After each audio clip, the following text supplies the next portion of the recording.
জাতিসংঘ সাধারণ পরিষদে হামাস মুক্ত স্বাধীন ফিলিস্তিন রাষ্ট্র প্রতিষ্ঠার লক্ষ্যে একটি প্রস্তাব বিপুল ভোটে পাস হয়েছে। নিউ ইয়র্ক ঘোষণা নামের এই প্রস্তাবের পক্ষে ভোট দিয়েছে ১৪২টি দেশ, বিপক্ষে ভোট দিয়েছে মাত্র 10টি, আর ভোটদানে বিরত ছিল 12টি দেশ। শুক্রবার নিউ ইয়র্কের জাতিসংঘ সদর দফতরে অনুষ্ঠিত ভোটাভুটিতে প্রস্তাবটি উত্থাপন করেন ফ্রান্স ও সৌদি আরব।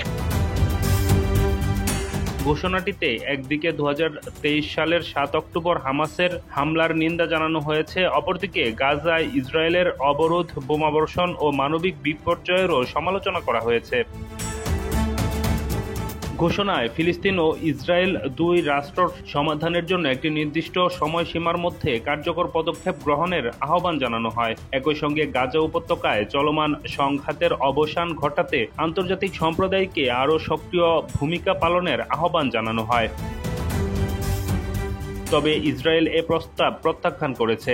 প্রধানমন্ত্রী বেনিয়ামিন নেতানিয়াহু আগেই ঘোষণা দেন, ফিলিস্তিন কখনোই স্বাধীন রাষ্ট্র হবে না। ভোটের পর ইসরায়েলি পররাষ্ট্র মন্ত্রণালয়ের মুখপাত্র জানিয়েছেন, এই ঘোষণা হামাসকে সন্ত্রাসী সংগঠন হিসেবে চিহ্নিত না করাটা প্রমাণ করে যে সাধারণ পরিষদ এখন বাস্তবতা থেকে বিচ্ছিন্ন হয়ে রাজনৈতিক সার্কাসে পরিণত হয়েছে। এদিকে হামাস এই ঘোষণাকে স্বাগত জানিয়েছে এবং একে দ্বিরাষ্ট্র সমাধানের পথে একটি গুরুত্বপূর্ণ অগ্রগতি হিসেবে দেখছে। তারা আশা করছে এই প্রস্তাবের ভিত্তিতে আগামী ২২ সেপ্টেম্বর অনুষ্ঠেয় জাতিসংঘের উচ্চ পর্যায়ের সাধারণ সভায় কয়েকটি দেশ ফিলিস্তিন রাষ্ট্রকে আনুষ্ঠানিক স্বীকৃতি দেবে।